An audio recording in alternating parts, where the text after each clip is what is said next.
Hi, I'm Sarah. I'm Tess, and this is the Basically Bookish podcast. Today we are deep diving the second half of Wuthering Heights by Emily Bronte. So if you haven't seen the first part of our coverage, you'll want to start there. Or don't. Honestly, we're just happy to have you here. This is our first read through, so we're giving you our honest first impressions of the characters and the plot. And while we thought the first half of this novel was messy, the second half really said, hold my beer. So buckle up, get comfy, and settle in, because I think we're in for another nice, chunky episode. Before we get started, don't forget to like, subscribe, and find us on all social media platforms at Basicallybookishpod. We'd love for you to join our digital book club. And while you're at it, leave a comment or a review. We'd love to hear from you. Okay, let's get into it. So, really quickly, before we hop into the second part of Wuthering Heights, I have a couple little corrections to address at the top of the episode. So, the first one is in our last episode, nobody's really brought this up or left any comments, but I do feel as though I talked about mental health a little bit flippantly towards the end of the episode. Upon editing, I just felt like I wanted to address that. I didn't mean to come across as though I think that mental health isn't a serious concern for people. I myself have struggled with mental health and have seen therapists off and on throughout my life. I've also been on antidepressants and SSRIs at different times in my life, and I'm very grateful that we have those tools today. And so seeing some of these patterns and just kind of brushing it off as both of these characters are insane is, I think, definitely flattening out their characters and making mental health seem like it's not a very real concern that affects a lot of people. But I just personally do approach harder aspects of my life with a sense of humor. So if that came across insensitive to anybody, I just wanted to address it because, again, on rewatching, it came across a little bit insensitive to me. So I just wanted to clear the air there. Don't mind me. Yeah, I really appreciate that, Tess, and thank you so much for sharing. I think that that's a really common struggle that a lot of people face, and I really appreciate you taking the time to address that. Thanks. Yeah,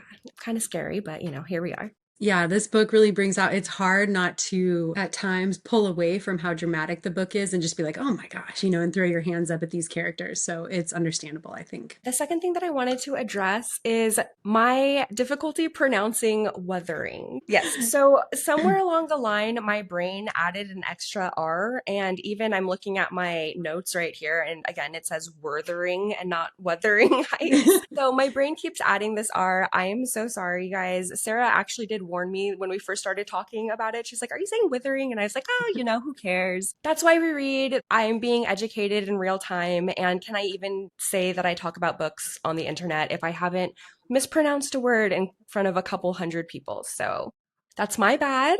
Thank you guys for being kind about it and for pointing it out in a nice way. And I want to assure you that I have now listened to enough Kate Bush that I know that it's wuthering. So hopefully I won't make that mistake again. I may, but I will try not to. So Yeah, that's it. I was gonna say in Southern California, we don't come across a lot of blustery gales, and we aren't doing a lot of weathering to begin with, and so weather is a new one to us. Right. And it's actually interesting because in our first episode, I had the idea just from that one sentence that wuthering, it was similar to weathering or withering. So the whole feel of the book from that sentence I got is like kind of like this slow creeping decay, but this blustery turbulence actually makes a lot more sense. So again, like I'm being educated in real time. That's why we read. That's Thank you. right. That's why we Yeah. read. Yeah. Yeah. And we all learned. Now we can use weather properly. Yes, weather. We are weathering. All right, in we go to chapter 17. All right. When we last left off, the original Catherine, had just given birth and died during childbirth. So it's chapter 17. Edgar is keeping to his room, and Nellie has taken to transforming the parlor into a nursery for Kathy when she hears someone enter the house and they're laughing. Nellie is pretty pissed off about this because the household is in mourning and this is no place for laughter. The person who has entered the house is Isabella, and she is disheveled, she's underdressed for the weather, and she tells Nellie that she ran all the way to the Grange from Wuthering Heights. Isabella tells Nellie to arrange a carriage to take her away into town and to have one of the maids grab some of her old clothing from her room. She explains to Nellie that she's pregnant and she's running away from Heathcliff. She says she would rather die than spend one more day at Wuthering Heights. Nellie wants Isabella to stay there at the Grange, and she agrees that that's what she wants as well, but she knows that Edgar and Heathcliff would never allow it. But she doesn't think that Heathcliff cares enough about her to chase her all over London, so she's out. Isabella tells Nellie that she ran because she provoked Heathcliff past his normal level of abuse, which is pretty scary. And in the last section, we also found out that Hindley didn't attend Catherine, his sister's funeral, but we actually find out now that he had planned on being there. So Hindley had decided to keep himself sober enough to attend Catherine's funeral. And there's also kind of been a new change in Henley where he's quieter, he's less prone to outbursts, and he's more sullen and depressed and less furious. He's kind of being beaten down, I think, over time by Heathcliff. Heathcliff, who's been absent from the house pretty much since Catherine died, comes back home to pray and then goes straight back out to the Grange. So he's just kind of hanging out, hanging around the house. One night, while Hindley and Isabella are sitting in shared silence, Heathcliff comes home, but the door's locked. Hindley tells Isabella that he's going to keep him locked out a little bit longer. And Isabella is like, yes, great, thank you. So then Hindley lets her know that he plans to shoot Heathcliff and end all of this madness. But Isabella tells him that she can't condone his violence. So she yells out to Heathcliff, warning him that he should go anywhere else and letting him know that Hindley plans to shoot him. Heathcliff's trying to get into the house, and Hindley is looking for a good moment to strike. And Isabella tells Heathcliff that he should just go and lay down on Catherine's grave and die. These characters are just constantly riling each other up and like poking the bear and poking at each other. It is very, very messy. But Heathcliff ends up breaking a window to get inside. He flings himself at Hindley, pulling the gun away from him, and Hindley ends up stabbing himself in the wrist with a knife that he had been holding. Hindley falls to the floor in pain, and he's losing a lot of blood. So Heathcliff begins to kick him while he's down. And he doesn't quite kill Hindley, but it's really not a pretty scene. Joseph comes down and is like, oh my God, what's going on? And starts praying. And by this point in the book, I can actually understand what Joseph is saying. So I feel like I'm saying something. Yeah, it takes you a minute. Yeah, the first couple chapters, I was like, I just do not know. He's got some good one-liners in there. All of these characters, they're so sassy. Yeah. But Isabella goes up to her room for the night, and when she comes down the next morning, Hindley is sitting by the fire and he's looking deathly sick. And Heathcliff is kind of lurking around, leaning against the chimney. Heathcliff appears to be lost in his thoughts, oblivious to what's going on around him, so Isabella lets Hindley know that Heathcliff absolutely attacked him when he was down, and Hindley decides to strangle him, but he's too weak to even stand, so he thinks better of it. Isabella starts saying some inflammatory stuff pretty loudly, hoping that Heathcliff will hear. Essentially, she tells Hindley that it's enough that Heathcliff has murdered one of them, and that everybody knows that Catherine would still be alive if it wasn't for Heathcliff, and that it's actually worse to be loved by him than to be hated, which makes Heathcliff start to cry, and so Isabella laughs at him. Heathcliff tells Isabella to get out of his sight, but she continues to poke the bear, and Heathcliff ends up grabbing a knife, which she throws at her, and it cuts around her throat just under her ear. She throws one back at him and runs for the door. The last thing she saw when she was running out of the house was him rushing towards her, but Hindley grabs him first, and the two of them fall to the floor fighting with each other. Then Isabella ends up taking the carriage into town, and she never comes back. She has a son, which she named Linton, and from the beginning he's a really sickly sort of shy child, and I don't know when this part comes up. The timeline was jumping around a lot. It does jump around a lot. So eventually Heathcliff learns about Isabella and her child, and he finds out where they live through other servants, but he doesn't really bother her, which is really, everybody's really grateful for that fact. He actually asks about the baby often, and when he finds out that they named him Linton, he's like, oh, so they want me to hate the baby too. Easy. And Nellie's like, they don't even want you to think about the baby, my dude. But Heathcliff said it. Because Isabella's raising the baby in London. Mm-hmm. Yes. So at this time, Edgar turns into a complete hermit after Catherine's death, and he absolutely hates Heathcliff, understandably, as one would. He's also really pleased that Isabella ended up leaving Heathcliff, and he's a loving and doting father to Cathy. Nellie states that she would often draw comparisons between him and Hindley, who had such similar circumstances, but drastically different outcomes. She says that Hindley was smarter than Edgar, but became the weaker man. When tragedy struck, Hindley just abandoned his life and let things fall apart, whereas Linton had trust in God and hoped that things would get better. One hoped while the other despaired. Hindley ends up dying less than 6 months after. Did you want to say something? I was just going to say that we're starting to see in the second half of the book this comparison to heaven and hell and the afterlife and living a pious life, a pious, hopeful life rather than a despairing, resentful life. That's starting to be weaved into the story quite a bit and comes up throughout. Is all. Yeah, definitely. So, Hindley ends up dying less than 6 months after Catherine under somewhat suspicious circumstances. He died passed out drunk, and Joseph corroborates the story, but mentions that Hindley was drunk, but certainly not dead when he left him alone with Heathcliff, aka.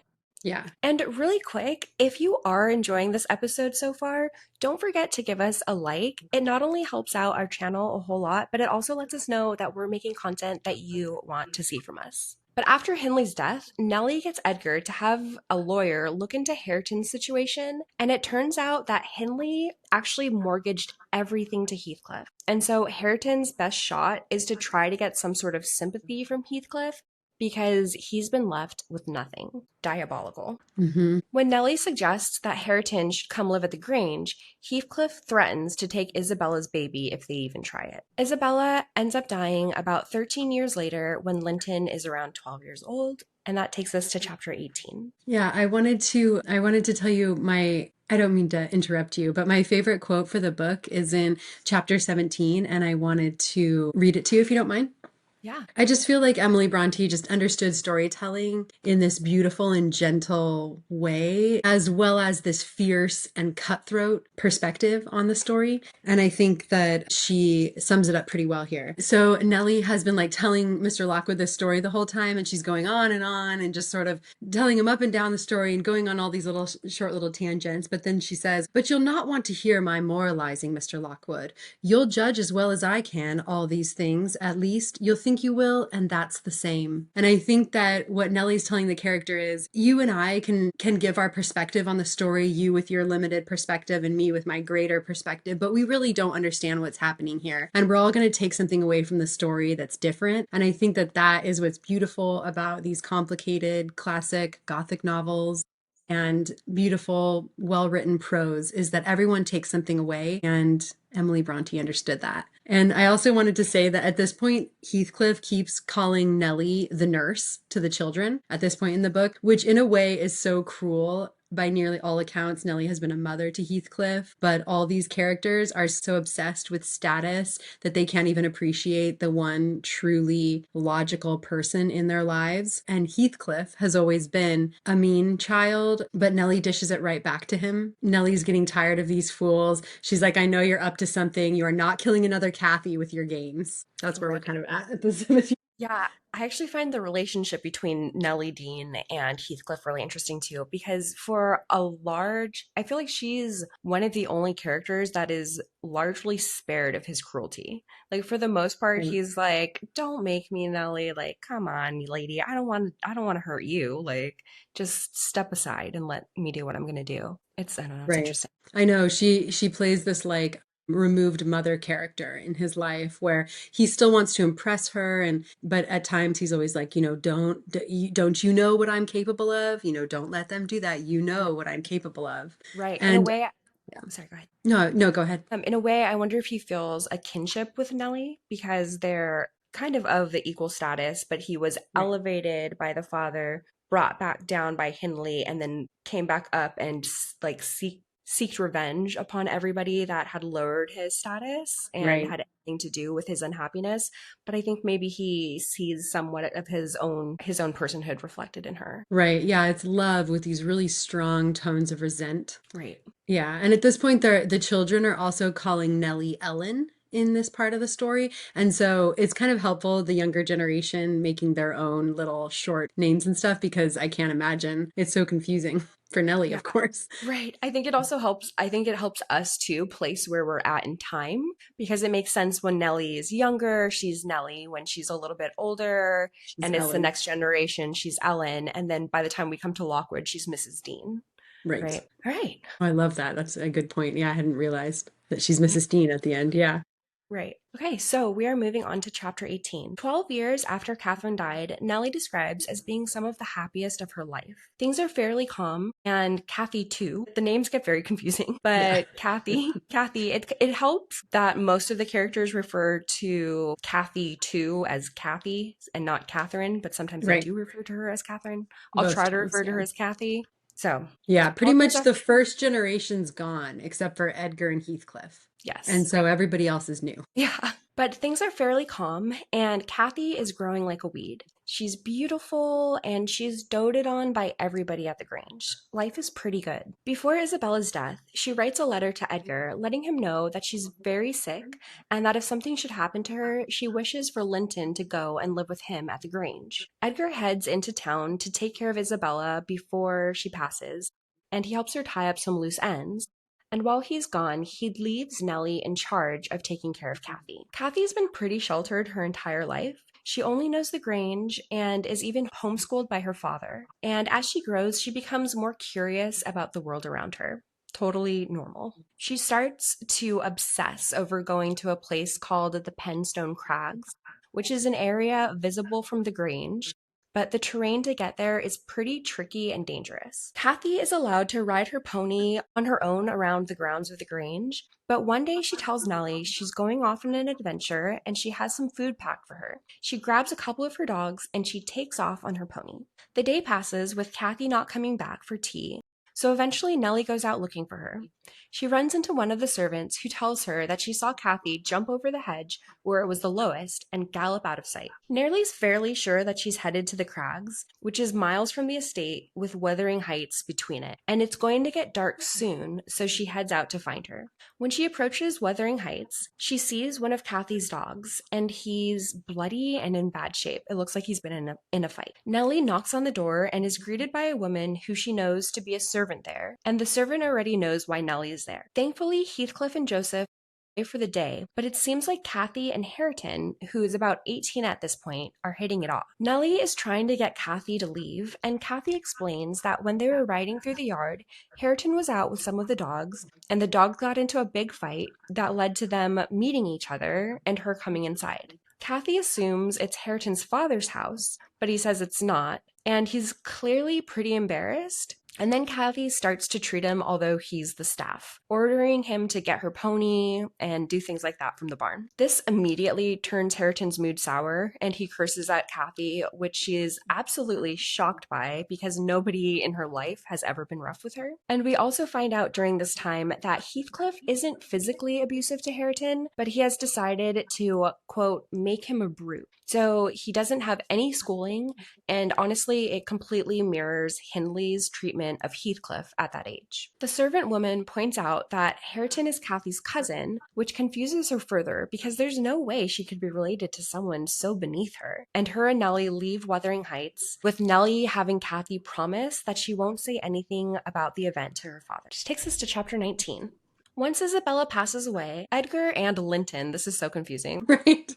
Once Sure, name your Isabella, child Linton. yes, that works for everybody. Linton Heathcliff, that won't be confusing. But once Isabella passes away, Edgar and Linton return from the Grange. Linton is really worn out from the carriage ride, and he's definitely sullen and seems very meek and mild-mannered. Kathy, however, is so excited to have a new friend of her own age to play with, but her father reminds her that it might take some time for him to adjust and that he's just lost his mother. Later that same night, after the family has started to go to sleep, Joseph comes to the house and insists on speaking to Edgar. Nellie tries to dissuade him, saying that he's already in bed, but Joseph insists that Heathcliff is coming for his son and he needs to speak to Edgar right away. Joseph pushes his way into Edgar's room, following Nellie in, and lets Edgar know the situation. Edgar tells Joseph to tell Heathcliff that he'll send Linton in the morning because he's already in bed. He also says that his health is very precarious and that his sister wanted him to stay at the Grange. But Joseph isn't having any of this, saying that Heathcliff will be over there shortly. Not tonight, says Edgar again, and he sort of physically removes Joseph from the house. Yikes. Yeah, but kind of, I saw that coming, I feel like. Yeah. So here we are in chapter 20. Edgar knows that the more he fights Heathcliff, the worse all of their lives will be, and so he has Nellie take Linton to Wuthering Heights early in order to avoid a confrontation. I felt so bad for Smart. Linton in this moment. He's like, well, is my uncle gonna come? And like, what about my cousin? Like, and it's like, no, just like us, we're going, come on, it'll be great. Don't worry, it'll be fine. And he's just like, I Yeah. don't know. Yeah. With your father. Yeah. And, and he's like, well, why doesn't my father know me? Why is he never visiting me? It's heartbreaking. And everyone's like, we'll let him tell you the story, I guess. Just try to be really nice to him. Yeah, but just like everything in Heathcliff's life, what is Heathcliff's is Heathcliff's, and what is everybody else's Heathcliff's as well, especially Exactly. Isabella. Yes. So Edgar also tells Nellie that now that Linton's fate is out of their hands, he doesn't want Kathy to know what happened to him because she won't be allowed to associate with him. So he doesn't want her to know that he's so physically close. And I get the feeling that that's not going to work out. Basically, they're just planning on telling Kathy that Linton's father called for him and that he needed to go there instead. Not a lie. Yeah. Actually, in my notes, I have the scene is honestly really sad with Linton being apprehensive and confused about staying with his father because this is the first time he's ever heard about his father. And he's just a kid, He's just so Right. scared. Right. And I'm sure Heathcliff is doing nothing to make the situation nicer. God, I hate Heathcliff. I know. A true villain. A true He villain. really is. Yeah. But such a realistic one. Yeah. But Nellie ends up convincing him that his uncle and cousin will come and visit him and that Wuthering Heights really isn't that far away and he can come and visit them whenever he wants, which is obviously all lies. And this whole scenario with Linton was making me pretty sick because it's obvious that he has a lot of questions about why his father has been in his life up until now. And Nellie is like, listen, don't ask him about it and try to love him the best you can. Right. Which is 100% how you get a child to ask a million questions and be rude about it. When Nellie and Linton get to Wuthering Heights, Heathcliff is obviously not pleased with his son, who is small and sickly and resembles the Lintons much more than himself. But he assures Nellie that he wants Linton to live, if only because Linton is the potential successor of the Grange, and Heathcliff wants him to live long enough to secure it. So he's still got really pure motivations for every single thing in his life. Right. From day one. Yeah, just someone who can like move on from adversity and build a nice, happy life for themselves. Right. Very mature. Very mature. But it's clear that he intends to educate Linton and have his staff hold him in a high regard, even if it's clear that he himself is not a fan. Nellie tries to slip outside without saying goodbye to Linton, but he notices and starts crying, saying that he doesn't want to stay there and that he won't. But the door closes behind her and they lock it. Chapter I feel 21. like Nellie really had a hard time saying goodbye to Linton. Poor Nellie, man. I know. She's really been through it. She's the best. Yeah. Okay, so on to chapter 21. In the morning when Kathy learns that Linton has left the Grange, she's devastated and she's almost inconsolable, but they tell her that his father called for him and hopefully he can come and visit soon. Time passes and Nellie inquires about Linton frequently when she's in town, but she can't learn much about him as he's being pretty much as sheltered and reclusive as Kathy is. I also wonder if like these people had ever just like met like 2, 3, 4 other people of the opposite sex, if that like a lot of this could have been solved. Yeah, But I was anyway. thinking, anybody try public school? Boarding school? Yes. But Nellie does hear through the grapevine that Linton is pretty much constantly sick. Edgar also attempts to see Linton, but doesn't go so far as to make any waves. Then we fast forward 2 to 3 years on the day of Kathy's 16th birthday. Her birthday is the same day as the anniversary of her mother's death, so the family doesn't usually celebrate it. And Kathy is usually left up to her own devices that day while her father quietly closes himself away. Kathy asks if Nellie will come with her for a walk along the moors, and when they're out and about, they run into Heathcliff and Hareton. Heathcliff invites them over to rest at his place before heading back to the Grange, and of course Nellie is like, absolutely not.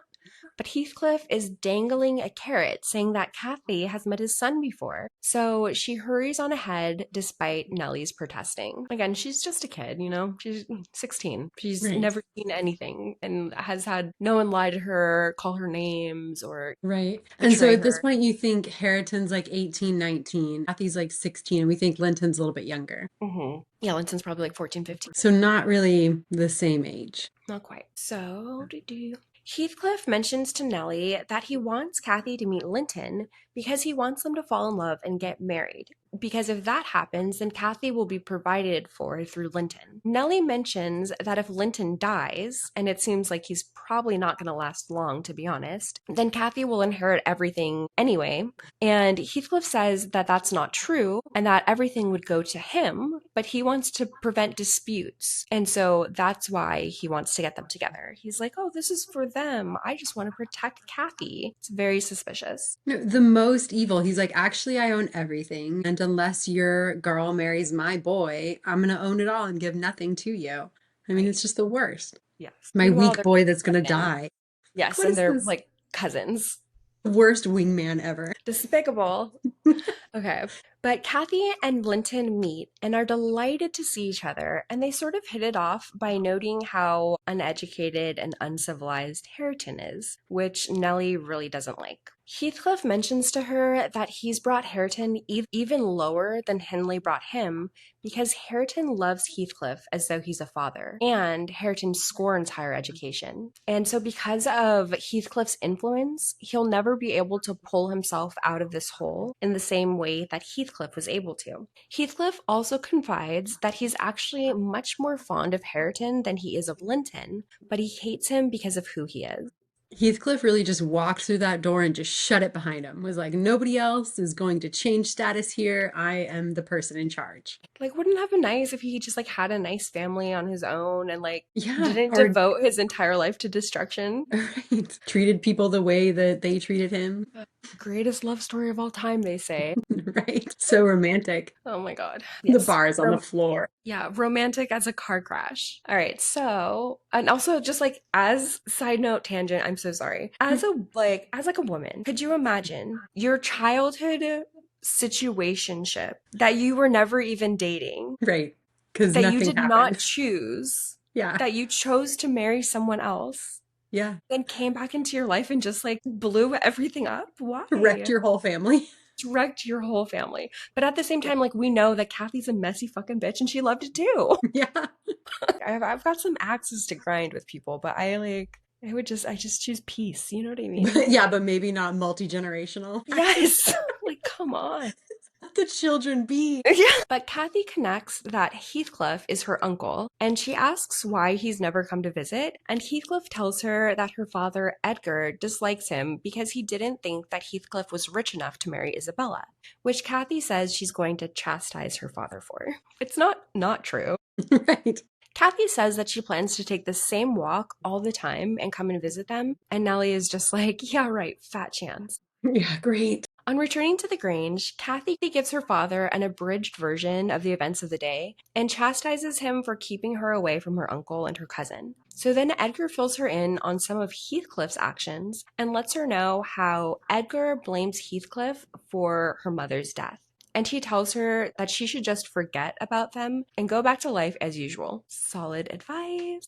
Yes, very. Nellie at some point is like, girl, you have such a good life. Do not get roped in with these people. And Kathy seems to go along with her father's plan, but Nellie finds her crying, and she says that she at least wants to write a letter to Linton, who's going to be expecting her. And she wants to send him a book as well because she promised him one. And again, Nellie is like, girl, do not open this can of worms. And so Kathy is like, okay, fine. But as Nellie's leaving the room, she sees Kathy with like a pen and paper. Again, she's 16 years old. Anyone else, just anyone else. Someone knock on the door. Oh God, yes. A petition for anyone else. Some time passes, and Nellie notices Kathy getting up early to wait for the milk delivery person and then tuck little scraps of paper away into a locked drawer that she has in a study. She's also become somewhat reserved, reading books off in the corner that have loose pages. In a nutshell, her and Linton have started a full-on pen pal situation, and one night when Nellie breaks into the drawer using a spare key, we can see that the situation has grown to the two sending each other love letters. So here we go again. Through the milk boy. The milk boy. Nellie confronts her and tells Kathy she can stop this nonsense now or she's going to take all of these letters to Edgar. And even though Kathy pleads to keep at least one letter because she loves Linton, the two burn them all in the fireplace. Popcorn Sarah. Nellie is just, she's like, please, where's the camera? Like this has got to be like a joke. All right, chapter 22. It's fall and Edgar has been sick. It has taken a toll on Kathy to take care of him all this time, and one day Nellie finds her crying again, saying, "Don't worry, Kathy, he's just sick." And Kathy says, "Well, someday it's going to be something serious, and you and Edgar are going to leave me here alone." She's a caring girl and she loves her papa. Shortly after that, Kathy falls over the hedges one day, so Nellie is walking over to the front gate to fetch her from the other side of the wall when Heathcliff rides up to let them know that he will be leaving for 2 weeks. And he tells Kathy that Linton is dying because she, Kathy, never comes to see him. Yeah. Yeah. Nellie walks. Manipulation. Yeah, right. Nellie walks up and is like, "This is a huge lie." Heathcliff's like, "Okay, fine, maybe. He's not dying because of that, but it is making it worse, and you have to go and see him. I swear on everything." Nellie tries to tell Kathy that Heathcliff is definitely lying, but at some point there's this line where Nellie is basically like, nobody can die from loving a stranger that they've only met once. But it's like, hello, have you met these people? Yes, you can. They can. They can. But Nellie notes that even if it is a lie, it's had the effect that Heathcliff wanted. So Nellie's like, okay, actually, yes, change of plans. Let's go, because then even Linton can tell you what a liar Heathcliff is, and then you'll believe me. So the next day they're on their way to Wuthering Heights. This is chapter 23 now. The first thing they do when they get there is check to make sure that Heathcliff is actually not there. They ask Joseph, who they hear is being yelled at in the other room by Linton. Linton doesn't know that they can hear him, and he's saying that he'd rather Joseph was dead. So Linton's kind of a huge brat. They sort of like jump around the corner to be like, hey. But when they come around the corner, they see that he also looks really sick and he's taken a turn for the worse since they've seen him. Kathy asks if he's happy to see her, and he complains about her not coming earlier. With no response to her question, she asks again, and he tells her that Heathcliff said that she wouldn't come because he was a worthless thing. So Nellie was right, kind of, that Heathcliff was lying. Also, Linton drinks wine now. Just random fact. Kathy says he is like a little brother to her, and he says they should get married, and she says no. Linton gets mad and tells Kathy, "Your mother hated your father and loved mine." Nellie interjects at this, He's saying, so quickly drinking the Kool-Aid. Like, it took 2 seconds. He's like being fed one continuous story, and that's all he hears. Nellie interjects right away and says that is not true, but that would be your father's story. Kathy pushes him in response, and Linton, of course, nearly dies from that push.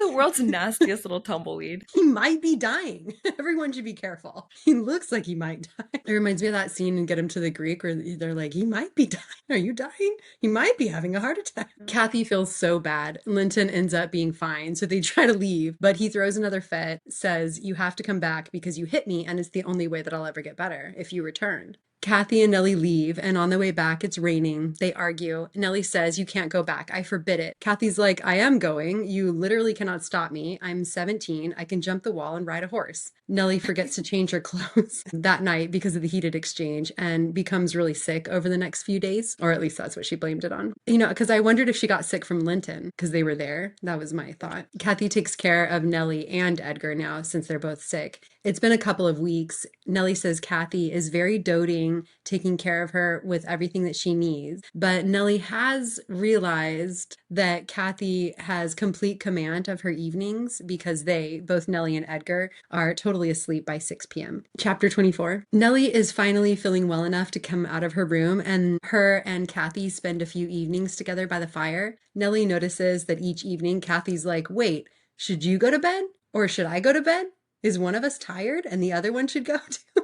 And they do that for a while, but one night Nellie catches Kathy riding her horse and confronts her about it. Kathy folds under minimal pressure, telling her everything that she's been going to Wuthering Heights every night since Nellie got sick. They play a bunch of games, her and Linton do, and sometimes Hareton, but Kathy wins all the time, and she even calls Linton Heathcliff. And honestly, there we go again. Poor Nellie. She must be having the most vivid case of deja vu because as Kathy's telling this story, she's calling Linton Heathcliff. Just so hard for Nellie. But Nellie actually loves this Kathy and like could not stand Kathy one. Right.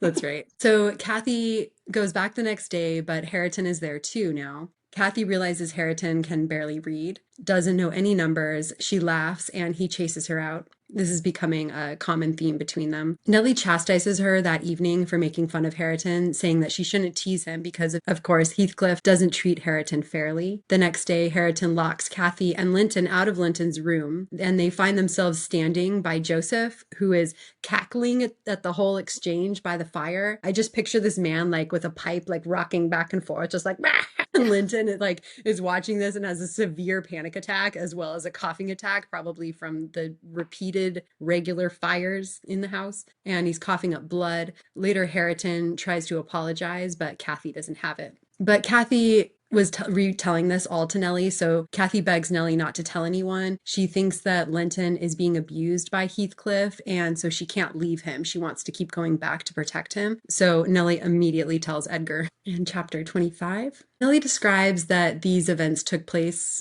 over a year ago, and then says that Mr. Lockwood could fall in love with Catherine if he wanted. He says no, but he tells her to go on, and so she does. Kathy stays away from Wuthering Heights like Edgar asked, but as Edgar gets older and he's getting a little bit more frail, he realizes how precious Kathy's happiness is to him and asks Nellie what the Linton boy is like finally. Nellie tells him that he is nothing like Heathcliff. So that's enough for Edgar. That's all he needed to hear. He eventually writes a letter to Linton, strongly encouraging him to come and visit the Grange. They wrote a few more times and agree that the children will meet on the moors under Nellie's all-seeing eye. Linton appears to get sicker during this time.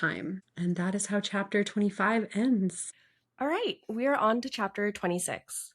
Nellie and Kathy set off to meet Linton, but he's not where he's supposed to be. They run into a messenger boy who tells them that Linton is just a little bit further, and he asks them to meet him there. Nellie isn't happy about this because one of Edgar's rules for the kids meeting up was that they were to stay on the land that belongs to the Grange, but they're already getting pretty close to Wuthering Heights. When they do reach Linton, he's lying down on the floor, and he doesn't have a horse with him, and he's only made it about a quarter of a mile from Wuthering Heights. He doesn't get up until they're only a couple of yards away from him, and when he does, he's obviously extremely sick and unsteady on his feet. Nellie is like, my guy, you look like you should be in bed, not out taking a walk. And Linton insists that he's better, even though both Nellie and Kathy can see he looks horrible and like he's also lost some weight as well. Heathcliff's treatment of Linton is just so despicable. It's insane. Everyone.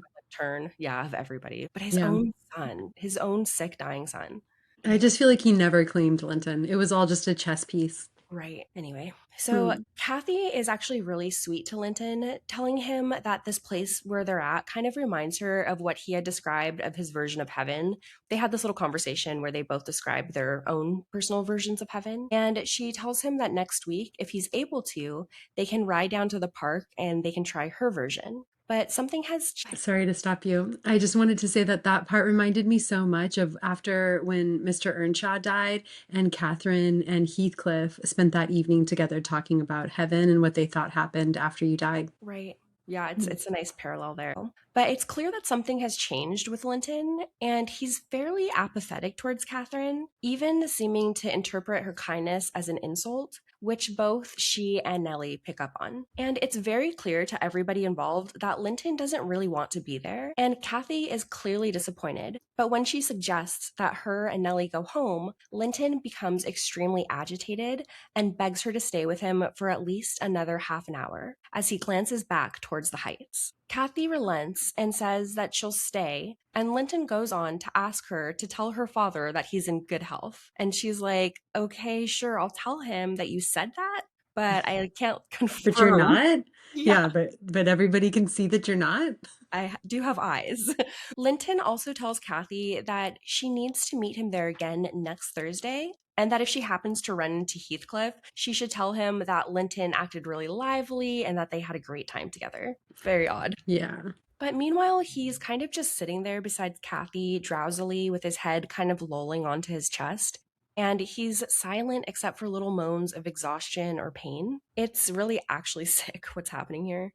Like you were saying, he's just completely using Linton as a pawn to get to Kathy, to get to Edgar, even though Linton is his own son and he's clearly so sick. And yeah, I mean, let's just say, Heathcliff, they will never make me love you. Right. And I for don't care. what, Heathcliff? And for what? And for what? Eventually, Linton falls asleep. So Kathy asks Nellie if it's been 30 minutes, and she confides in her that she feels as though Linton coming to meet them there was something that he was forced to do out of fear that Heathcliff would punish him if he didn't. Which, yeah, it's pretty Yes. clear to everybody. Linton wakes up in a panic because he thinks that he heard Heathcliff call his name. The women tell him, yeah, poor kid. The women tell him that he was just dreaming and ask him if he really is feeling better from the last time that they saw him. And he says that he is, with like tears in his eyes. Linton tries to hold onto Kathy's arm to get her to stay with him, but Kathy gets on her horse and tells him that she needs to leave for the day, but she'll be back to see him again next Thursday. Before returning to the Grange, Kathy and Nellie decide to tell Edgar that Linton is doing okay, but they won't know for sure until they see him again. Chapter 27. Kathy is so unenthusiastic about going to see Linton again that she doesn't mention it all week until Nellie brings it up to her on Thursday. At this time, Edgar is extremely sick as well. The family believes that he's dying, and Kathy spends every waking moment doting over her loving father. Because they think that he won't make it much longer, they sort of allow him to believe that Kathy and Linton could have a long, happy life together. Because really, what's the point in causing more stress for him? Yeah, do you think that was a good decision? I mean, I see why people do that. I don't know. Do you think that he believed it? I don't know. I think maybe he could have gotten to the lawyers sooner if he'd had a little bit more time, to Right. put pieces Yeah. together. They just treated the women so poorly, Right. all of them. Okay. When Kathy and Nellie get to Linton this time, he's at the same spot as before, and he's a bit more animated this time. He almost seems fearful. Linton asks Kathy if her father's really dying, and he says that he didn't really expect her to come. And Kathy's like, "It's obvious that you didn't really want me to come, and yet you didn't send me a message for me not to come, so why am I taking time away from my dying father to be with you here when you clearly don't really want me here?" Right. Like, what game is this? And this is like back and forth constantly with him. Right. And Linton begins to cry and tell her that he's a traitor, but he can't tell her why. And then he absolutely begs for her to stay with him, saying that if she leaves, then he's going to be killed. Heathcliff comes down from the heights on horseback and asks Nellie how she's doing, while ignoring his son, who is audibly crying and shaking. Heathcliff asks if Edgar is really truly dying, and Nellie confirms. Heathcliff mumbles something about him hoping that Edgar dies before Linton, because it seems like Linton is hellbent on ruining Heathcliff's plans by dying first. And Nellie says that she thinks that Linton should be at home and being seen by a doctor and not out and about with his sweetheart. And Heathcliff tells her that he will be soon, and then he begins to yell at Linton to stand up. And we never really get like a clear picture of what's wrong with Linton. Like, it almost, to some degree, because of the way that Heathcliff is always like, well, you'll see, he'll be with him next week and he's going to die next week. There's almost like, I don't know, I just feel like what was wrong with Linton the whole time? Right. Or maybe, he was just kind of like an immunocompromised person that was like Yeah. constantly sickly and then isn't getting the proper care. Yeah. And Heathcliff is just like, if I keep ignoring him, maybe he'll die next week. But Linton is clearly really struggling. He is obviously terrified of his father, who is screaming and kind of beating him, but he's also incredibly weak and begging Kathy to stay close to him and hold his hand. Heathcliff asks Kathy if she will be so kind as to walk Linton home, because he can't do it himself, because every time he touches Linton, he absolutely freaks out. So Kathy whispers to Linton that she can't go back to that house and that it's forbidden to her. And Linton tells her that if she doesn't come with him, then he's never allowed to re-enter the house again, which is a sure death sentence in his condition. Kathy, Nellie, Linton, and Heathcliff walk to Wuthering Heights, and when they arrive, Kathy takes Linton inside and sits him down on a chair as Nellie waits on the front porch, but Heathcliff comes up behind Nellie and kind of pushes inside, shutting and locking the door behind them. Our girls have officially been kidnapped. Right. This is insane. But Heathcliff lets them know that everyone else is out of the house and they're going to be gone for a while. And when Kathy stares at him in shock, he remarks on page 84, "Had I been born where laws are less strict and tastes less dainty, I should treat myself to a slow vivisection of those two as an evening's amusement." This is your heartthrob, everybody. Yeah. Take a good look. Yeah. Catherine tries to grab the key from him, throwing him off and more than likely reminding him of Catherine 1 when she took the key from Edgar in the kitchen that one night. Right. But Heathcliff is bigger, stronger, and way meaner than Kathy, and he hits her in the head several times, which is absolutely shocking to everybody involved. And everyone is just kind of terrified of Heathcliff. Nellie tries to stand up for Catherine, but she's old, she's out of breath, and Heathcliff, again, is just like, don't even try it now. Like, what are you doing? Linton, however, almost seems happy that Heathcliff's aggression was targeted to Kathy instead of him, and he seems only to be able to feel sorry for himself. He really is a pitiful character who I simultaneously deeply dislike and also feel really sorry for. Right. And this is a common theme throughout the book where something is misinterpreted and one of the characters thinks that one of the other characters did it when it's really one of the other characters. And so there's this like fight where they're like, why did you do this? And then the person has to sort of like spring on them. It was actually me. And it's this moment where you see how equal they all are in this playing field and how much they're affecting each other. Right. But Heathcliff's plan is simple. He's going to force Kathy to marry Linton in the morning, and if she does, he says that she can return back home to the Grange and take Linton with her. And Nellie is like, why would a healthy, hardy girl like this tie herself to a pitiful creature like you? And Kathy's like, if I stay here all night, my dad is going to be going crazy, worried about me. He's probably already wondering where I am. And Heathcliff just kind of tells Linton to go on to bed and he's going to take everything from here. Kathy goes on to beg Heathcliff to let her go home, and she promises that she'll marry Linton, but that her father will be worried sick. And Heathcliff is like, well, now you're definitely staying, and it brings me so much joy to think of your father being in distress, so thanks for that. Yeah, wrong. Backfired. Yeah, wrong move. Kathy did not have the situational awareness to understand that. It goes But he that deep. It really is that old. really, really, truly is. It has something to do with like a puppy long time ago. Oh my God. The puppy. Anyway, so Heathcliff goes ahead and tells Kathy that she can go ahead and cry all she wants and that he's sure that she's going to be doing that a lot from here on. He tells the women that he can hide them there well enough and neither of them will leave until Kathy marries Linton or they're going to stay there until her father dies. And Heathcliff is a villain in every sense. Right? Yeah. I think at some point in here, Nellie calls Linton a little idiot, and she's really mad because she's been there like a week at this point, so she's really mad. It's hilarious.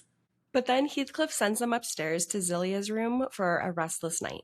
In the morning, Heathcliff comes to get Kathy, and she goes with him willingly, but when Nellie goes to follow, he blocks her way and tells her to be patient, saying that they'll have food sent up to her, and then he closes her back in the room. At some point, Hareton comes with a tray of enough food to last her for a day, and then leaves again. She's left in that room for 5 nights and 4 days. That's where she says it. With only Hareton coming to bring her food the entire time. That's what it is. She calls Hareton a little idiot. That's what it is. After like a week. Yeah. She's mad. You've got Miss Nellie Dean mad. Chapter 28. On the 5th morning, Zelia comes up to her room and is like, girl, what are you doing in my room?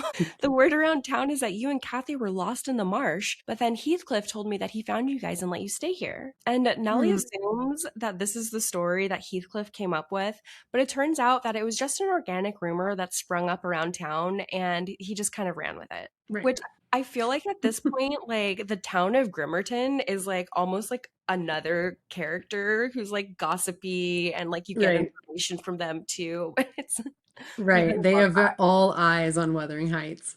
Everybody's all up in everybody's business. So Nellie, I already said that. Heathcliff told Zelia to send Nellie back to the Grange with a message that Kathy would follow in time to attend her father's funeral. So we find out that Edgar isn't dead yet, but Dr. Kenneth only thinks he'll last another day. As Nellie is leaving the house, she sees Linton downstairs. I think this is where she actually does call Linton like a little idiot. As Nellie's leaving the house, she sees Linton downstairs and asks where Kathy is. Linton tells Nellie that she can't go back to the Grange and she'll never leave the Heights again, no matter how much she cries and begs and is sick over it. I hate these people. Nellie is like, dude, what is wrong with you? Do you not remember how sweet and kind she's been to you and how she read and sang to you and sat with you for hours? How could you be such a little twat? Yeah. And, she's like, how could you treat her with such little empathy when you yourself knew how it felt to be completely alone in that house? Like, it's insane. Yeah. What gives you the right? But Linton goes on being horrible and talking about how he can't wait for his uncle to die, and that Kathy talks about the Grange being her house, but it's his house, and she doesn't have anything. He says when Kathy was crying all night long over her father, he screamed and shouted at her to shut up, and she even at one point went so far as to offer him photos in her locket that she wore around her neck. And one of the photos was of her mother when she was young, and the other one was of her father. And then Heathcliff found them, took the one of Catherine, of course, and crushed the one of Edgar under his foot. And again, there's really no likable characters in this book outside of Nolly. They're all horrible. And even And Nellie, Linton is a lot more like his dad than I think Heathcliff admits. Yeah, I would agree with that. But Nellie decides to go to the Grange and bring a whole lot of people back with her to come and get Kathy. When Nellie gets to the Grange, Edgar looks like he's on death's doorstep, but she assures him that Kathy will be coming home and that she is alive and well. She fills him in on how Heathcliff kept them at the Heights, but she doesn't speak badly about Linton, and Edgar puts it together that Heathcliff wants to make sure that both of the properties are his, but he doesn't understand why Heathcliff doesn't just wait until after Edgar is dead, but again, because Edgar doesn't have all the information. He doesn't realize that he and Linton are neck and neck in their race to the grave. So, Edgar decides to put everything in a trust for Kathy to protect her assets and has Nellie send for a lawyer who unfortunately never ends up showing up. Kathy shows back up to the Grange in time to see her father one last time, with Edgar dying peacefully after kissing his daughter on the cheek. Kathy stays near her father's body until Nellie calls her away, and we learn that the lawyer was bribed by Heathcliff, and that's why he didn't show up earlier. But he's there now, acting on Heathcliff's behalf, and he fires all of the servants except for Nellie, and he almost goes so far as to have Edgar buried in the chapel with his family instead of next to his wife. But Edgar's will states otherwise. Heathcliff, you Yeah, rascal. wow. At the end of the chapter, we find out that Kathy was only able to leave the Heights because Linton helped her escape one night by leaving their bedroom door unlocked and sleeping in Hareton's room. Kathy didn't want to disturb the dogs by going downstairs, so she went into her mother's old bedroom and she snuck out of the window and then down a fir tree before running to the Grange. Which takes us to chapter 29. After Edgar's funeral, Kathy and Nellie are hoping that they'll be allowed to stay at the Grange with Linton, but they think that's probably going to be too good to be true, and they're definitely correct. So Heathcliff strolls into the estate like he owns the place, because now he does. Right. And Kathy has an impulse to run away from him, but he's like, nope, no more of that. I've come to take you home, and you're going to be a good daughter to me and behave. Heathcliff says that after she ran away, he punished Linton by sitting him down in a chair and just staring at him for a couple hours, and his presence alone is enough to terrify Linton by now. He also lets Kathy know that Linton is very sick and now he's going to be her responsibility. Nellie asks why they can't just continue to live at the Grange, and then Heathcliff can be rid of all of them. And he tells Nellie that he's seeking a tenant for the Grange and that he wants, quote unquote, his children with him. So that's great. Nellie All will, together, one happy house again. yes, one happy house, of course. But Nellie will also be staying at the Grange, so Kathy will be left alone at Wuthering Heights. Heathcliff and Kathy get into an argument, but he ultimately sends her away to pack her things. While Kathy is out of the room, Heathcliff starts looking around at the pictures in the room and he spots Catherine's portrait, and he says that he'll be taking that one with him as well. And then Heathcliff lets us in on a little secret. Buckle up, babies. Oh boy. When Linton was being buried next to Catherine, Heathcliff bribed the person digging the grave to unearth Catherine's grave as well. He opened her Catherine.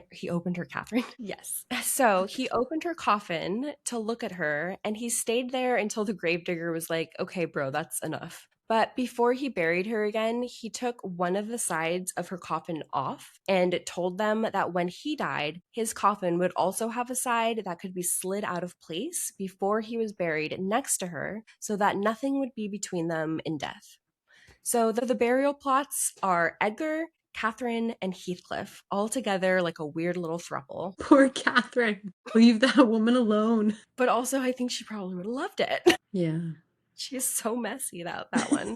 We also find out that this isn't the first time that Heathcliff has spent some time with Catherine's corpse. Yeah, that's what I was gonna say, is that there's that really Saltburn vibe to it that I got. I was wondering if there was inspiration from Wuthering Heights in the movie. Yeah, you know, and then when you had mentioned that when we were talking about it earlier, it struck me that Emerald Fennell was the one who directed or put on Saltburn. That's And what I she, was thinking. Yeah, I wondered. I okay, was starting to look at all of her different movies and see if they sure. were at all informed by this, because she seems to have a real love of the book and a Yeah, real deep understanding, but also a very personal understanding.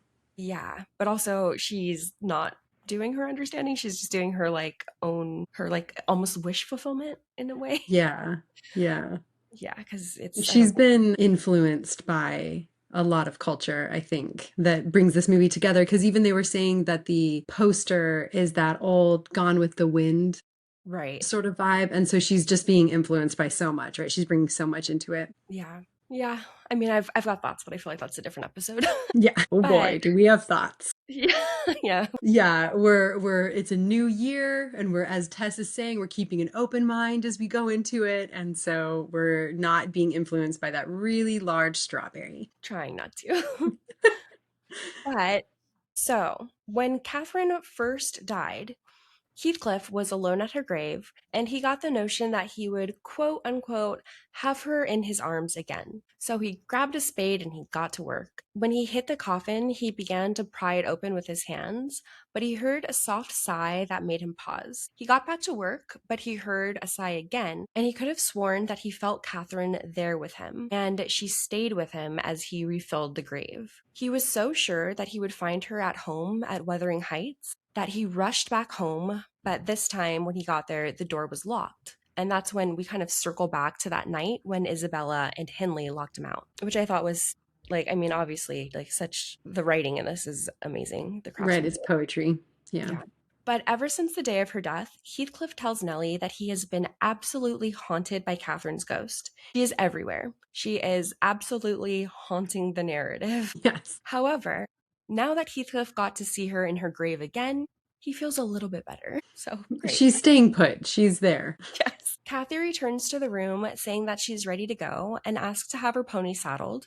And Heathcliff lets her know that she'll have no need for a pony at Wuthering Heights, which is obviously so sad for Kathy. And it really highlights this complete loss of freedom, hope, and possibilities. But Kathy quietly says goodbye to Nellie and asks her to come and visit her often. And Heathcliff is like, "You will absolutely not come and do that." And like he says that like right in front of everyone too. Like, Yes. they're all exchanging things and he's like, "You will not. That is not happening." Nope. Yeah, being like, nope, you can't have your horse, you can't have your friend. I just imagine them standing there like, "What?" Like Yeah. so mad. But with that, the two leave and the chapter ends. Right. All right, chapter 30. Nellie doesn't see Kathy anymore, so Nellie's informant at Wuthering Heights, which is Zilla, who let her out of the room when she was locked up, tells this part of the story next. Kathy arrives at Wuthering Heights and Linton is again very sick. She asks Heathcliff to call for a doctor, but he refuses again, affirming that the boy is just not worth the effort and the servants don't help either. They more or less say they've been dealing with Linton being on the brink of death for years, so Kathy does everything herself, taking care of him. Finally, one night, she comes to Zilla in the middle of the night and says, "No, really, he's dying tonight, for real." Zilla says she's mistaken and drifts off to sleep, but then there's a noise. Heathcliff calls Zilla to his room and says, "What's all this noise that I'm hearing?" And she reveals the message from Catherine. He gets annoyed, but gets up and goes to the room to find that Linton has actually died. Catherine is by his side. She's dazed. Her words are, "He's safe and I'm free." They take the body away and Hareton just stares at Catherine the entire time, which I thought was an interesting turn. Kathy stays in her room for 2 weeks alone. She finally comes back down when she gets cold to sit by the fire one day, but she's upset with Zillah and Hareton's treatment of Linton and of herself. The callousness that Kathy has endured has hardened her heart. She wants to do some reading, but the book she wants is too high up on the bookshelf. Hareton gets it for her, but then proceeds to stare at her like he's in love with her, and at one point touches her hair as she reads, and this sends her into a rage. Yeah. I was actually going to read that part because it's hilarious. Yeah. So she's also heavily been mistreated by Heathcliff. Heathcliff has basically turned everyone in the house into a misanthrope like himself, beating the humanity out of them literally and abusing them to the point of mental defect. So this part with Hareton's asking Zillah to make Catherine read to them. Will you ask her to read to us, Zillah? I'm stalled of doing not, and I could like to hear her. Do not say I wanted it, but ask of yourself. Mr. Hareton wishes you would read to us, ma'am, I said immediately. He'd take it very kind, he'd be much obliged. She frowned and looking up answered, Mr. Hareton and the whole set of you will be good enough to understand that I reject any pretense at kindness you have the hypocrisy to offer. I despise you and will have nothing to say to any of you. When I would have given my life for one kind word, even to see one of your faces, you all kept off. But I won't complain to you. I'm driven down here by the cold, not either to amuse you or to enjoy your society. So there. Yeah. She's like, you guys left me alone to care for my dying husband after allowing me to be kidnapped and taken away from like my life and everybody that I love. And now you want to be friends? Like, no, I don't think so. Yeah. Don't touch my hair. Yeah. At the end of the chapter, Nellie says that she considered buying a cottage and having Kathy come and live with her, but ultimately decides that it would be best for Kathy to remarry. She doesn't need no man. Unfortunately, probably at the time she did. Yeah, she did, actually. I that's don't think kind she of can own property. Yeah, I think that this is kind of the crux of this entire situation, honestly. Right. And so with that, Nellie Dean's recollection of the story comes to an end, and Lockwood decides that he will go to Wuthering Heights in the morning to notify them of his intent to go back to London. Chapter 31. Mr. Lockwood heads to Wuthering Heights, and when he arrives, Hareton lets him in. He says that he looks at him with new eyes and that he, quote, does the least for his advantages, quote. Lockwood definitely has a wandering eye, for sure. He's looking at the men, the women. Catherine is there too, and Lockwood is kind of cracking me up at this point because he's got this new information and he keeps commenting on how they were different to him before he knew all about all of this. And he's like, well, they don't seem to notice that anything's changed about my opinion of them now that I have the full story. Because yes, Lockwood, this is all happening in your head. Yes. But, you know, the past obvious. What were you going to say? Now that he knows all of their dirty laundry, there is one thing that I will say about Nellie, like on a little bit more inspection. Yes, she is one of the most likable characters, but she is also so judgmental, such a gossip. And you know what I mean? In a way that she actually fits in perfectly with this cast. Right. And I actually heard an interesting theory about her being one of the original unreliable narrators, because she could just be telling this. We can tell from the situation, there's something incongruent about all the violence that's happening and how Nellie's just like happily wants to sell Kathy off to yet another round of the Heathcliff, Earnshaw, whatever, you know, Linton go round. Right. And clearly there's something incongruent there, because if she really cared about Kathy, she wouldn't just want her to, you know, go off. And so I thought it was an interesting theory that she was an unreliable narrator. Yeah, I mean, it's obvious that she's very biased, you know. Right. Yeah, quite. Yeah. So the past obviously overshadows the current reality. And I feel like that's what Lockwood is feeling there. He's desperately trying to play it cool and follows Kathy over the window where she is sitting. He tries to drop a letter on her lap without Hareton seeing, which he successfully does. Yay. But then she loudly says, "What's this?" Love that. He replies, quite annoyed, "It's a letter from your acquaintance, the housekeeper at the Grange." She tries to grab it now, but Hareton snatches it away and says it should be given to Heathcliff first. Kathy, it says in the book, begins to cry, and he folds immediately. She snatches it back and says nothing. Mr. Lockwood chastises her for not responding, and she says that she has no paper or books and that Heathcliff has taken them all and destroyed them. The scene is such that Kathy's now holding a lot of the cards. I feel like I can feel the tension in the scene where she snatched this paper back. She's got this outside correspondence. They're all waiting for her response. And she's sort of sitting there like, well, I don't have any paper or books to respond with. And she's like, probably perusing around the room and saying, but I did find some that Hareton was using to learn to read and write with. And at this point, she's really quite cruel in the story. Also, these men had it coming, but I'll read 2 more passages that I have just been reading over and over again.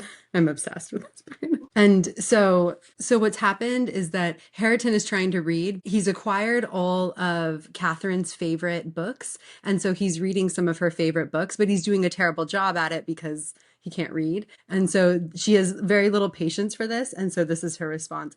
And Lockwood is trying to say, oh, but he's not trying to take these books from you. He's trying to emulate you so that he can be a scholar just like you. And don't keep these books from him. Don't, what am I trying to say? Like, make sure that you're helping him learn because he deserves it. And her Yeah, response is, yeah, I go think he ahead. was even kind of like, you and I wouldn't be able to read or understand or comprehend what we read if our teachers had just scorned us. Like, somebody Right. has to help you.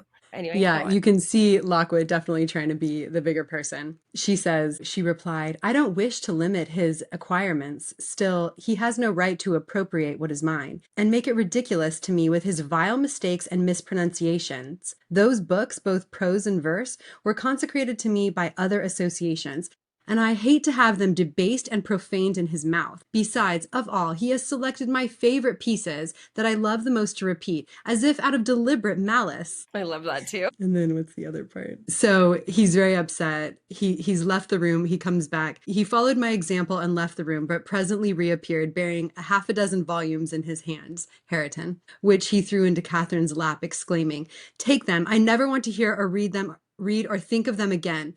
I won't have them now, she answered. I shall connect them with you and hate them. Yeah, I think those are the 2 sections I wanted to read. So spot on.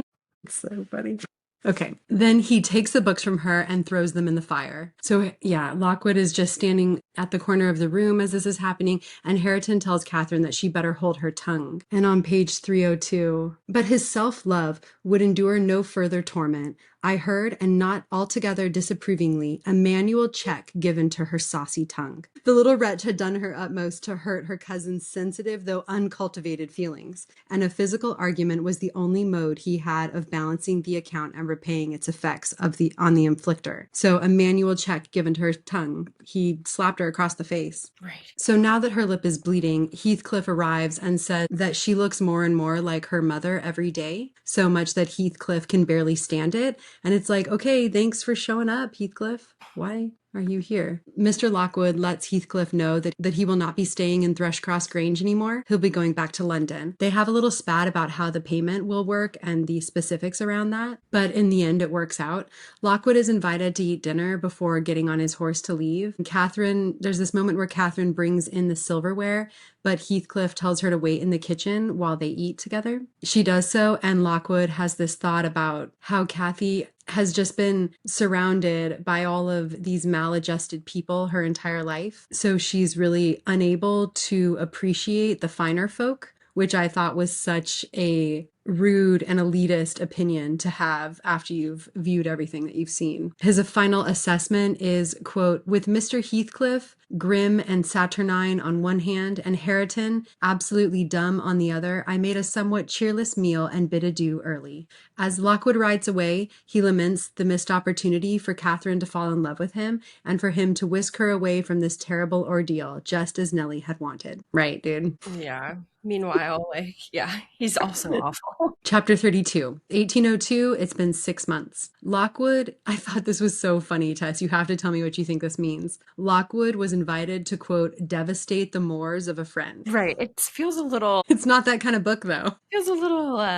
spicy. A little It bit does. innuendo there, There's a perhaps. little secretive nighttime Yeah. tryst thing going on there. So that, for some reason, devastating the moors of a friend makes him close to Thrushcross Grange, and he decides to stop by. The countryside sounds beautiful as he describes it as he's riding up to the houses. He comes up to the building to find a woman and her child. He asks for Nellie, but the woman tells him Nellie now resides at the Heights. Lockwood says he is the master and he wishes to stay the night. This really surprises the woman. She's like, you should have told me you were coming. The woman falls over herself to make it more presentable. He decides to go to the Heights while the woman prepares the home for him to sleep that night. He comes up to the Heights and hears Hareton and Kathy reading together. They are getting along quite well from what he can hear. Lockwood decides that's a little too much for him, so he goes to the kitchen to see if he can find Nellie. He tells her he wants to settle his affair with the master, and Nellie says that Heathcliff has died. Hooray!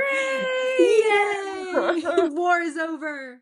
And that Kathy is now who he will need to settle his debt with, or rather Nellie, because Kathy hasn't learned how to balance the books yet. Lockwood begs Nellie to tell him what happened. He's like, never mind that, Nellie. Tell me what happened. I never thought this guy would die. Right. He actually says that. He's like, I never thought that would be the twist in the story. He's just like writing that book page by page. Nellie tells him to take off his hat and get comfy. Meanwhile, Joseph calls Nellie a cheap old lady of the night. I have to read this to you because it's you might read this book and miss some of these things because they are so invisibly written into the story. Yeah, it's almost like such like sleight of hand. Like even just like one little word, like that last quote where he was like talking about Hareton's feelings being uncultured. You know what I mean? It's like just the judgment, the shade. He's like, don't be mean to that stupid brute over there. Yeah. Like, what? Don't do that, Kathy. He's dumb. Doesn't understand you. So this is as Lockwood has shown up and it's like nighttime or, starting to be late in the evening. And Joseph has viewed this and he yells out, she hastened to fetch it before I could refuse. And I heard Joseph asking whether, quote, it warn't a crying scandal that she should have fellies at her time of life. And then, to get them jocks out of a meister's cellar, he fair shamed to bide still and see it. And I had to look that up. So again, in the footnotes, I had to look up what to get them jocks out of meister's cellar is. And basically what he's saying is, I don't think he much remembers Mr. Lockwood. And he's thinking that Nellie is having a gentleman caller to her home in the evening time and that she is entertaining the gentleman with the master's cellar wine. And so she's a cheap old lady of the night. So that is my interpretation of that sentence. Joseph, who has to be like ancient at this point. I just like imagine just like, get off my yard. Like He's been like that for 20 years. Yeah.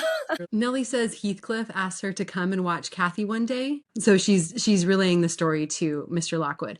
Nellie says Heathcliff asked her to come and watch Kathy one day. She does and views Kathy continuously berating Hareton, calling him stupid when he attempts to read. But Hareton stays cool, and she says in one of the chapters that he takes up smoking with Joseph in the evenings to just like take the edge off. Hareton hurts himself in an accident and has to stay indoors for a while by the fire, where Kathy basically talks his ear off and grows fond of him. One evening, she tries to apologize for how mean she's been. She kind of like tells Nellie that she's having a sort of change of heart about Hareton and she feels bad for making fun of him so much. She tries to apologize for how mean she had been, but he rebukes her. But she ignores that and kisses him on the cheek and goes back to her side of the room. Eventually, they read a book together and become best friends for life. Nellie realizes that they will get married in the future, and she is very excited for this. Chapter 33. Just a little bit of history repeating, right? Because Hareton at this point totally occupies the space of Heathcliff.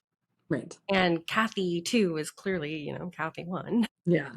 And it's almost like it's the ending that Nellie wanted. She's like earnestly making it happen. Chapter 33. The next morning after the kids make up, they're playing in the garden. They plant some flowers, but Nellie tells them that Joseph will get upset. Literally off my lawn. At dinner, Kathy sits next to Harrington and makes him laugh. Heathcliff is angered by the random laugh because comedy is a foreign concept to him. It's like an act of war. Like, nobody can be happy there. Like, I thought you guys understood that.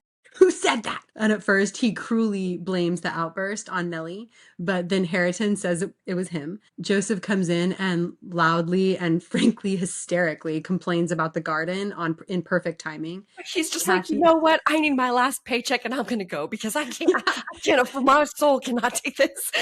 And Heathcliff is like, what the hell is going on? Yeah. I need some dinner in the dark. Yeah, Kathy defensively tells Heathcliff that she and Hareton are friends now. Nellie the whole time is like, oh, there she goes again, boldly but stupidly. Kathy says if Heathcliff hits her, that Hareton will hit him, so he should sit down. Heathcliff grabs her to hit her, but then as he's holding her close, he looks at her and his grip softens, his face changes. He calmly tells her that she shouldn't enrage him or he will murder her next time.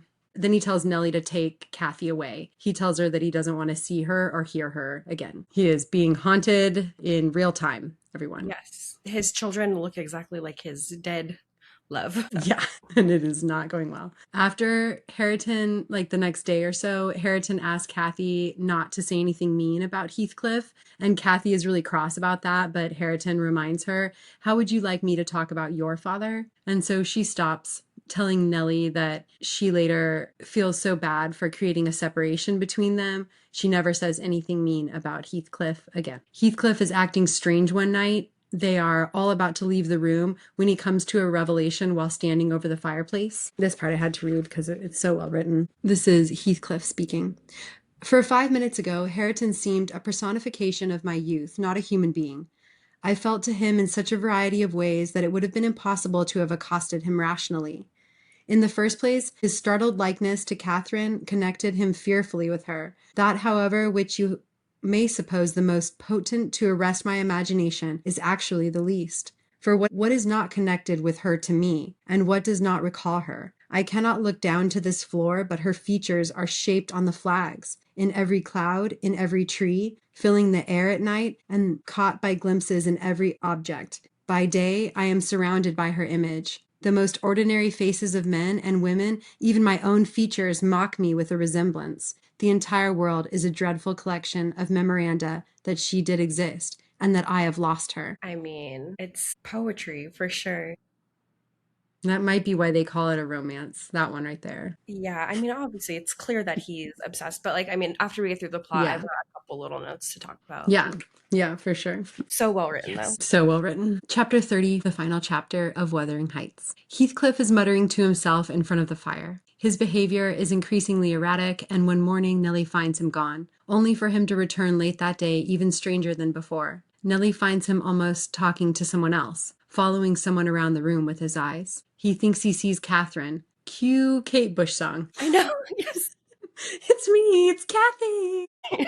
She's there and she's cold. Nellie tells him that his behavior is scaring her. He talks about his will with her in response. She is having a hard time rectifying the boy that she watched grow up and the man that she sees before her now. The next morning, she sees his window open again on her little morning walk that she does around the grounds every morning. And she thinks that he's gone out again. She's wondering what he's up to. She waits a little while before she decides to go up to his room. She opens the door to find him staring at her, prostrate on the bed. She is startled, but then is even more startled when she realizes that he has passed. They find no discernible cause of death. Right. Heathcliff is buried alongside Edgar and Catherine, and no one mourns him. Stories reach Nellie.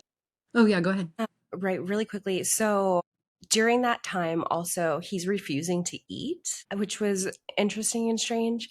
And then also, I think that I might be mistaken, but like the image that I had in my head was that when she went into his room, the window was open and it was like cold and blustery and raining like on him, and he was actually like wet. Yes. And dead.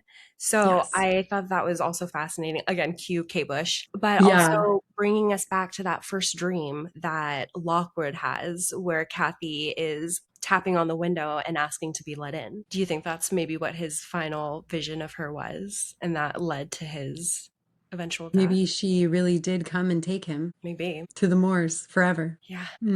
Yeah, definitely. Yeah, what I was picturing was him like splayed out on the bed on his back, like head hanging over. And when she opened the door, she makes eye contact with him right away and is like, oh, sorry, let me just. Right. And then he doesn't blink or move. And so she's like, wait a minute. And then she sees the wet and the gray, she says, that has come over his skin. Chills. Poor Nellie. Heathcliff is buried alongside Edgar and Catherine, and no one mourns him. Stories reach Nellie of two figures, or ghosts, that the locals see on the moors. A man and a woman that Nellie assumes to be Heathcliff and Catherine. Mrs. Dean reveals that Hareton and Kathy will be wed in January. Lockwood decides this is a good time to leave, but in his ride out of town, he comes across the three headstones and wonders how they could be haunting the moors when they look so peacefully in their graves. What a ride. Yeah, I but love I those. think he knows because he's felt that presence. And that's what he's describing when he's looking at everything with new eyes. He's seeing the past haunts the place so much. Yeah. What did you think Yeah. of this book? Oh, I loved it. I think honestly, this is one of my favorite books that we've read. It's really a a five-star book for me. I had so much fun with it. It made me laugh at times. I loved the comedic relief in such a hard and trying book. I Yeah, thought it was perfectly paced. I'm with you. Definitely 5-star read for me as well. Yes. I just have a couple little notes I wanted to touch on. Please. Yeah. So the first I already kind of touched on Nellie being pretty likable, but she's also very judgmental and gossipy. So she does like she's they're all together. This cast is perfect. Everybody's Yeah. This is really her story in a lot of ways. But I also think that Kathy, too, gets most of the good qualities from both of her parents, and where she can feel things very deeply. And she's very smart and but witty, but she's also very loving. And she's somewhat mild mannered, although where I kind of saw Edgar as being more weak, she definitely has some of her mother's tenacity, which I did enjoy. Right. I think Catherine, I wanted to like Catherine's character, but ultimately found her to be overbearing and cruel for no reason. And Narcissistic, self I serving. know, I want to say like wanton. Yeah, narcissistic, self-serving, all of that. For me, Kathy too was my favorite character out of the book. I thought she was funny at times, often. I also thought that she did the best with the situation that she was in.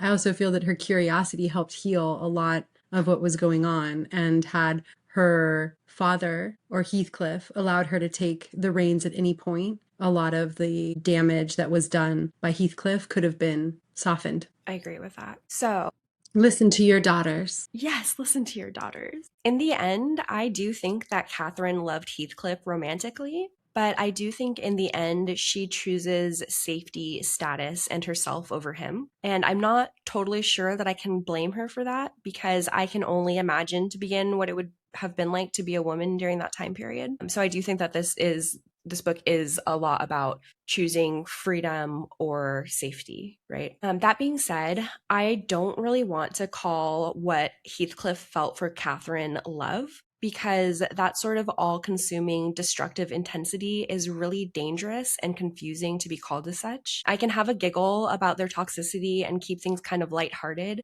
but I also think that it's really important for people, especially young women, not to romanticize toxic relationships. So Heathcliff's systematic destruction of every person and relationship that Catherine values is nothing short of abuse. He's possessive, he's obsessed, and he is a catastrophically negative force in everybody's life, including his own. Rest in peace, Heathcliff. You would have loved anger management classes.